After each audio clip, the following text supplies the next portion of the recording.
Let's bring up Marshall Bullock first, okay? Come on, Marshall, get up here. Marshall Bullock, everybody, give it up for Marshall.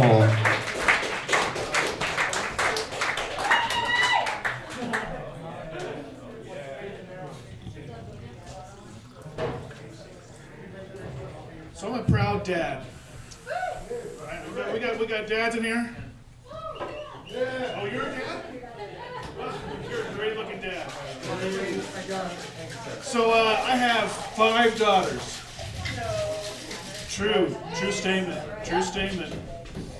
And so you always get the statement like, I remember being pregnant with 4 daughters, 1 on the way, going to the grocery store, wife is pregnant. There you go, my friend. And everybody's like looking at us and like shouting, is that going to be a boy? Because everybody always wanted to know, right?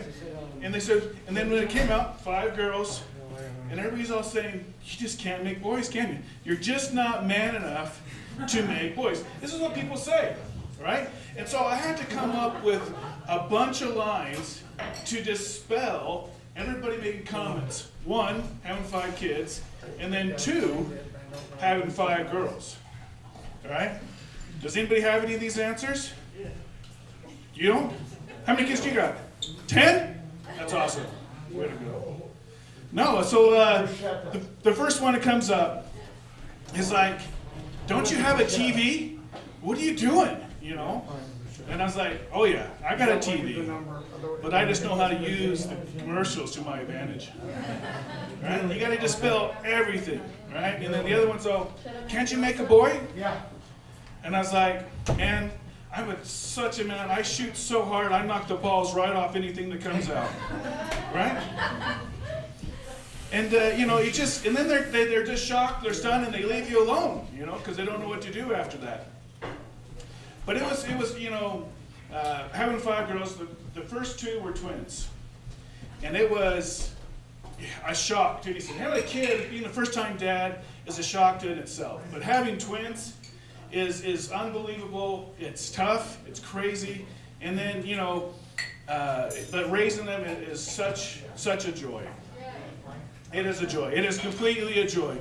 But I remember, they're getting a little older, 3 years old, and you're bathing them, and and you're like saying, okay, let's wash you up.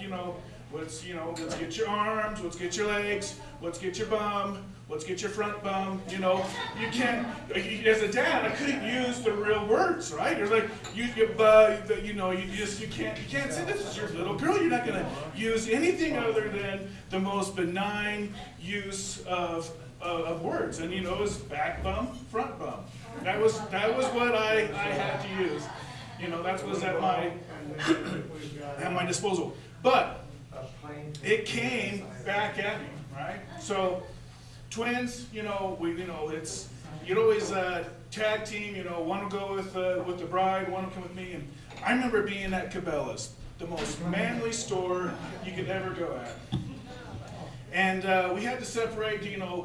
She took one kid to the bathroom, I took another kid to the bathroom.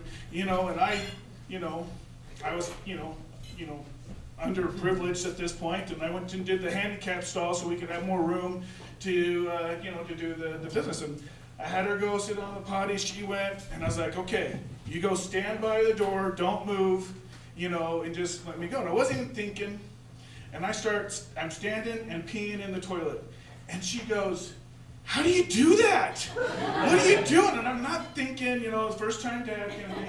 What are you doing? And it's like, stay there, don't move. Dad, what are you doing? And she comes up, and she's looking, oh, you don't have a bum. And this is Cabela's, it's one in Utah, one of the largest, and every stall was filled, and I heard every guy laughing in the bathroom, and I'm getting all embarrassed. I'm, get back there, and then, you can't stop. You're midstream. You don't want to pee on her or anything like that. And so she gets back there, and then we get out of the stall. We wash our hands, and she's running out of the bathroom, running. She's like, Mom, guess what? And I'm like, don't. Daddy doesn't have a bum. This is the middle of the store, Daddy doesn't have a bum. He has a trunk. And I was like, that's right. Go tell everybody in Cabela's, that Daddy has a trunk. As the kids get older, we try to teach them humor, right? Comedy's a big thing in my life, and I wanted to do in my kids' life as well. So we try to, do the simple dad jokes. Dad jokes are always funny. And so we were teaching them, and they would say, okay, what did the fish say when it swam into the wall? Damn. That's correct. And I was like, okay, so you get this? And the kids are like, yeah, I got this. And I swear to God, this is what they replied. They're like, okay, Dad, what did the cat say when it saw the dog? Damn. And I was like, that's correct, but not correct at the same time. But that's what they get, they get in their mind, they think it's, hilarious and funny, and then they get older, right? They get older and they get graduated from the dad jokes. Had a, daughter come home from school, and she goes, Dad, I just learned sign language. I said, yeah? She says, yeah. This is mother. This is father. It makes your dad proud. Really, really does to see kids interact with you. And the best thing that's going to happen is in, a little over a week's time, Christmas is here. To have them open up presents that you've, you picked out, spent money and time, invested in them, and to see them open them up on Christmas Day with the biggest disappointing look on their face that you did not get anything on their list. That's what makes you a Brad father, and I thank you guys for tonight.